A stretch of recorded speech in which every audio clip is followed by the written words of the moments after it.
kung gusto natin mas tumagal pa, ay matutong magbigay. Matuto na magparaya, lalong-lalo na matuto tayo na sumunod. So, tingin ko isa yan sa pinakatunog na aral na ibinibigay sa atin ngayon ng ating Panginoong Jesus. Hindi lang tayo hinihiling na sumunod, kundi tayo po ay inanyayahan na sumunod. Magkaiba po kasi yung sumunod, yung sumasama ka lang, sumusunod ka lang. Kaysa doon sa sumusunod ka, ibig sabihin, ginagawa mo kung ano yung ipinag-uutos sa iyo ng Diyos. So, nasaan ba tayo doon? Ano ba yung pagkakaunawa natin na sumusunod lang ba tayo? O sinisikap nating masunod ang Kanya pong mga utos sa atin? Kasi kapag hindi tayo sumusunod, ganito rin yung mangyayari. Sa unang pagbasa, sa ngayon, ang hari ay si Jeroboam. Anak ito ni Solomon. Si Solomon natutong sumuway sa utos ng Diyos. Dahil doon sa kanyang pagsamba sa mga Diyos-Diyosan ng kanyang mga naging asawa. Si Solomon ay isa sa mga haring napakaraming asawa. At dahil mas sinunod niya yung mga asawa niya kaysa ang sumunod sa Diyos, kaya nagkaroon ng division. Kaya yung isang bansa na binuo ni Haring David, niyo, pagbabalikan niya, Haring David, sumunod si Solomon, ngayon yung anak naman niya, si Jeroboam. Yung pinagsikapang buuin ni David, ngayon ay nagkakawatak-watak dahil lamang sa hindi pagsunod sa utos ng Diyos. So, laging ganun yung nagiging consequences. Kapag hindi tayo natutong sumunod, nagkakaroon ng division. Ganoon naman, kahit nga sa simbahan, maging sa politika, kapag hindi tayo sumusunod, mas gusto natin na humiwalay. Nagkakahiwa-hiwalay tayo. Ganoon din sa pamilya. Kapag ayaw sumunod, ipinagigiitan ng gusto, doon tayo naghihiwa-hiwalay. Kaya, nandyan lagi, ang Pong Jesus Nazareno, para tayo pag-isahin ulit, para tayo buuin. At mangyayari lang yan kung matututo talaga tayong sumunod. Hindi lang basta buntot tayo ng buntot, kundi yung sumusunod tayo pagkatapos natin siyang marinig. Dahil sa Ebanghelyo, may mga dinala, o yung may mga tao na dinala kay Jesus itong bingi at pipi.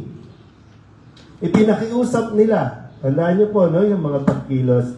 Ipinamanhik, sabi dito, ipinakiusap nila kay Jesus na pagalingin itong lalaking ito, itong taong ito na bingi at utal o pipi. Hindi makapagsalita. Kasi kung wala kang naririnig, walang nagre-register, wala ding lumalabas sa bibig. Kaya crucial din yun. Ano ba yung naririnig ninyo? Ano ba yung madalas natin naririnig? Yan din yung madalas na lumalabas sa bibig natin.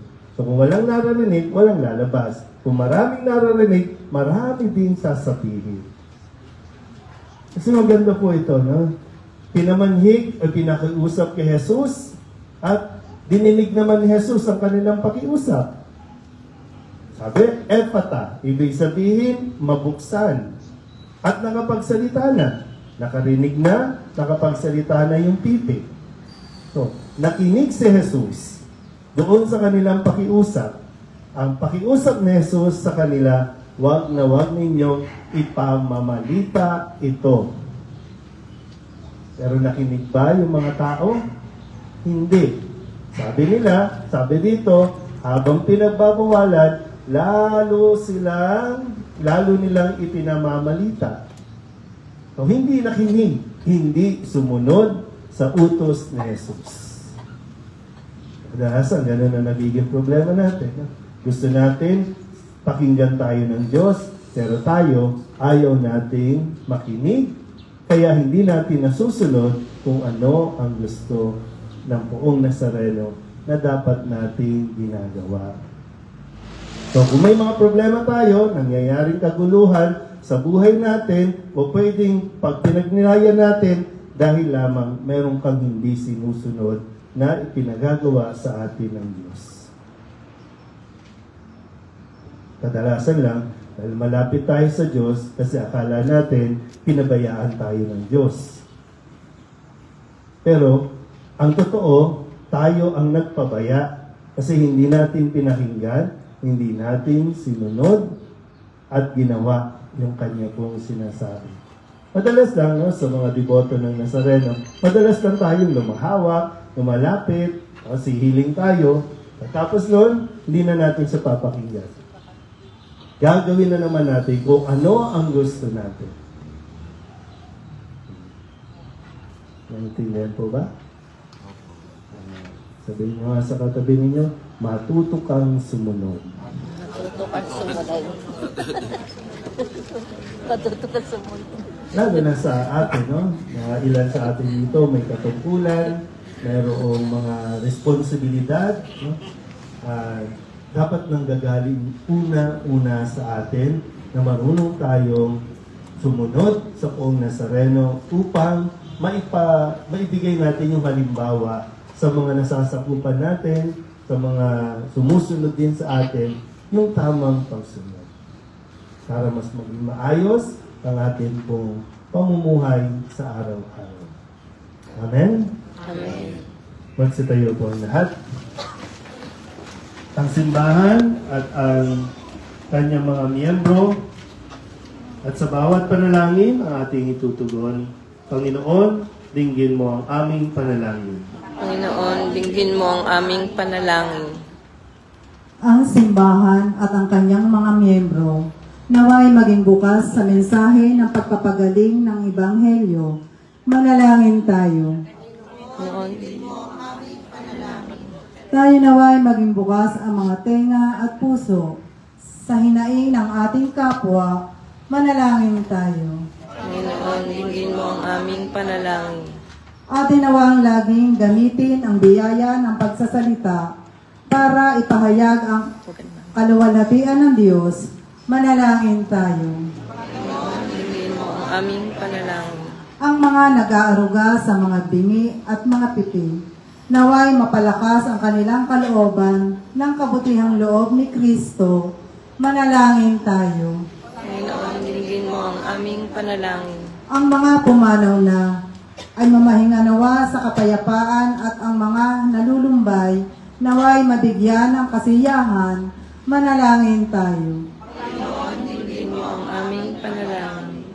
Idalog din natin sa Panginoon ang ating mga personal na kahilingan at mga panalangin para sa ating mga pamilya, kasama ang mga kahilingan ng mga hinihiling sa atin ay pagdasal sa misang ito.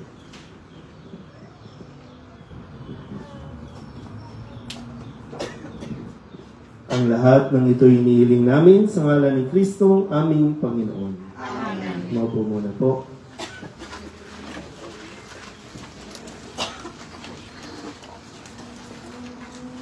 Kapuri-puri ka, Diyos amang lumikha sa sanlibutan.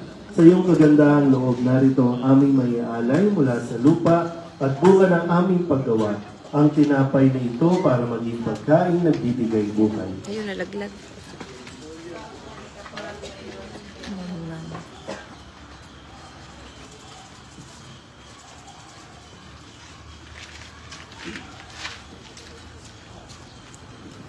Kapuri-puri ka, Diyos amang lumikha sa sanlibutan, sa iyong kagandahang loob. Narito ang aming maiaalay mula sa katas ng ubas at bunga ng aming paggawa. Ang alak na ito para maging inuming nagbibigay ng iyong espiritu. Puri ka, Panginoon.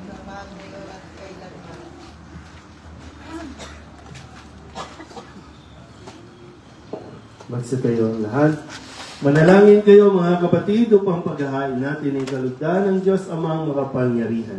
Tagapiwan ng Panginoon itong pag-aayin sa iyong mga kamay sa kapurihan niya at karangalan sa ating kapakanabangan at sa buong sambayanan niyang banal. Ama naming lumikha, ang pagkait inuming narito ay iyong ginawa upang mapalakas kami mga mahihina. Ipagkaloob mong ito ay aming mapagsaluhan bilang pakikinabang sa buhay mong pangmagpakailanman. Sa pamamagitan ni Jesu Kristo kasama ng Espiritu Santo magpasawalang hanggan.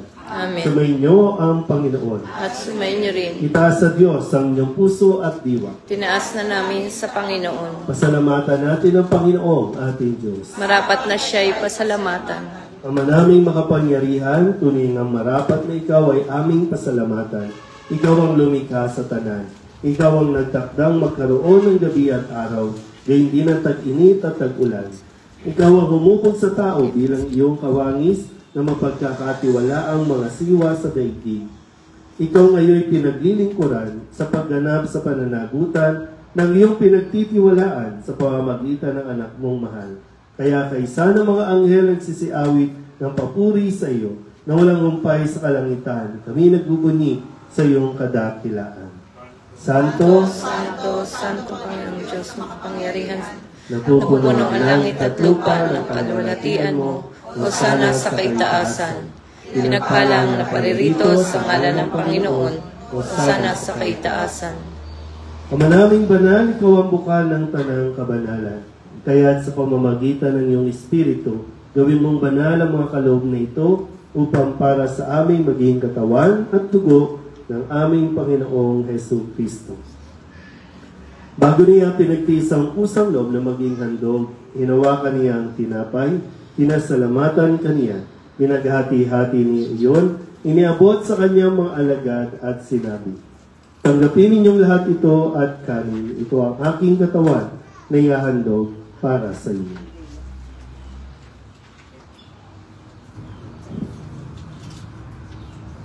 Gayun din naman, nung matapos ang hapunan, hinawakan niya ang kahalis, muli kaniyang pinasalamatan. Iniabot niya ang kahalis sa kanyang mga alagad at sinabi, tanggapin ninyong lahat ito at inumin. Ito ang kahalis ng aking dugo ng bago at walang hanggang tipan.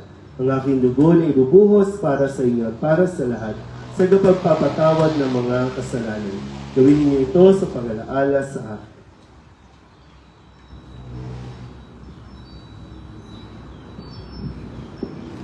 Ipagbunyi natin ang misteryo ng pananampalataya. Kristo'y namatay, si Kristo'y nabuhay, si Kristo'y babalik sa wakas ng panahon. Ama, ginagawa namin ngayon ang pag-alaala sa pagkamatay at muling pagkabuhay ng iyong anak.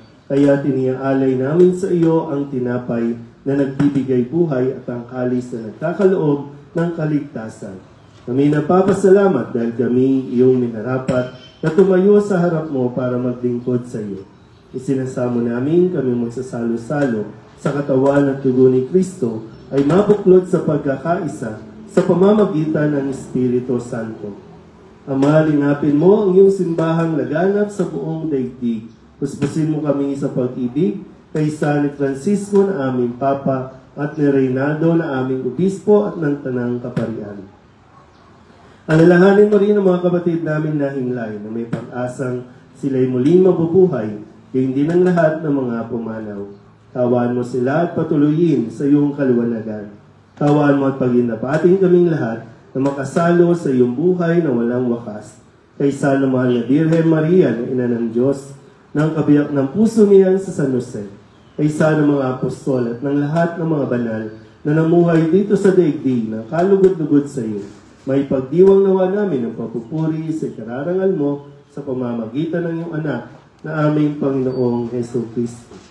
Sa pamamagitan ni Kristo, kasama niya at sa Kanya, ang lahat ng parangal at papuri ay sa iyo, Diyos amang makapangyarihan, kasama ng Espiritu Santo, magpasawalang hanggan. Amen. Sa tagubilin ng mga nakagagaling na utos at turo ni Jesus sa Panginoon natin at Diyos, ipahayag natin ng lakas loob. Ama Manamin sumasalangit ka, sambahin ang ngalan mo, mapasa amin ang kaharian mo, sundin ang loob mo dito sa lupa para nasa langit.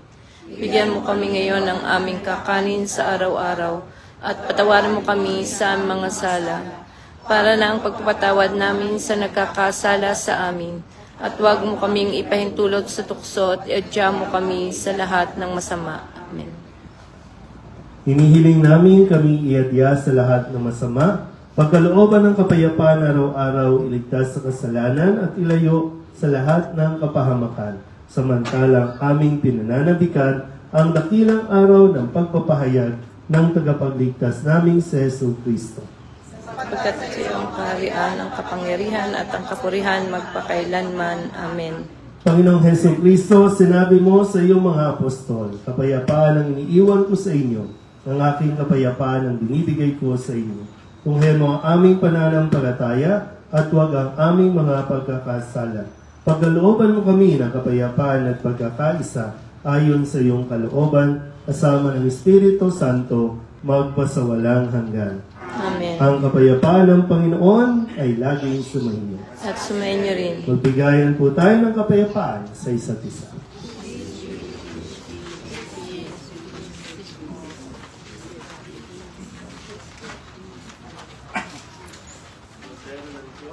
Alis ng mga kasalanan ng sanlibutan, maawa ka sa amin.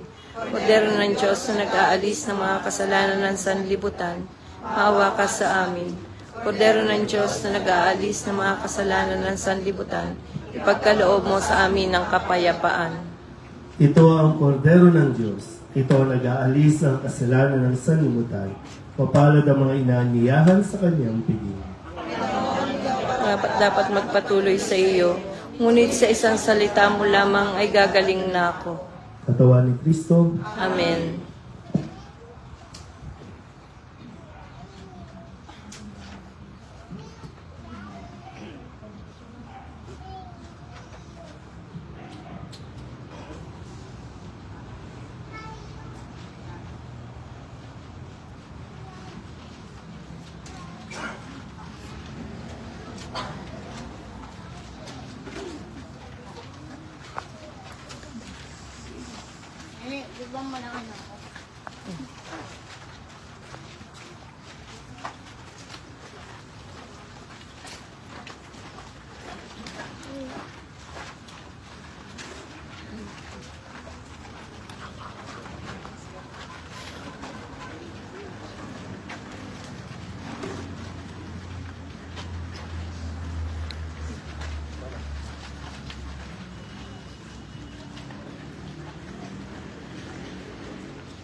Manalangin tayo. Ama namin mapagmahal, sapagkat inuming pagkakaisang ibinibigay, kami niloob mo makapakinabang kaisa ni Kristo, kami naway makapamuhay upang makapamunga ng may kagalakan para sa kapakanan ng aming kapwa-tao sa sanlibutan. Sa pamamagitan niya, kasama ng Espiritu Santo, magpasawalang hanggan.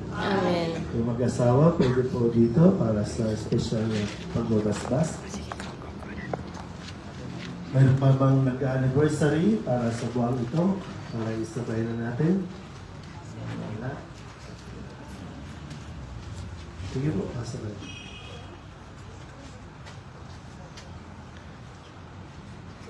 Ama naming makapangyarihan, Panginoong nagtatag ng sakramento ng kasal, kami po ay dumudulog at nagpapasalamat sa iyo para sa mga kapatid namin ito na nagdiriwang kanilang anibersaryo ng kasal.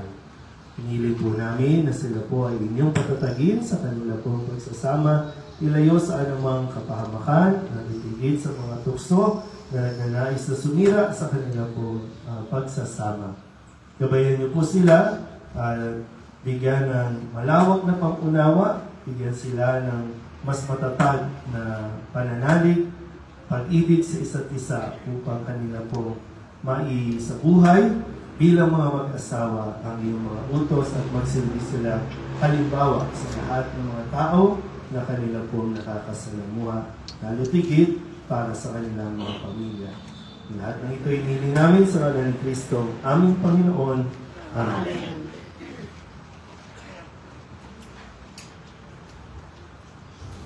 Congratulations po.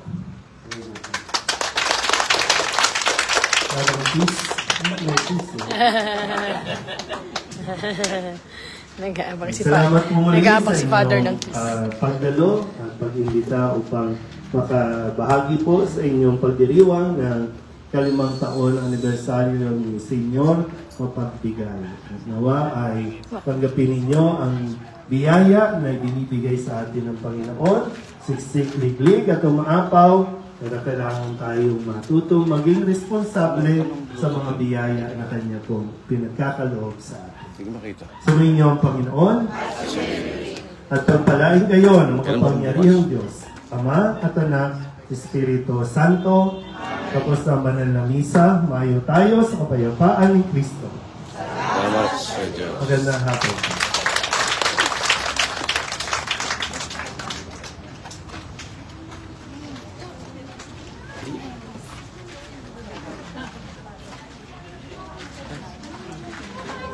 Lapit ka doon! Lapit ka doon! Lapit ka doon!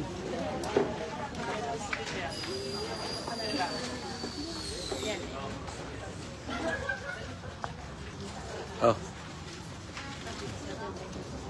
Dito. Come. Oh. Lapit! Hindi, mabiblesan dyan.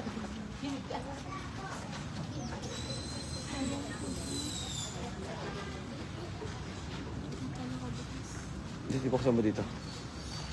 Thank you, Papade. Thank you po. Yeah. Oh, ayan mo na. Finish.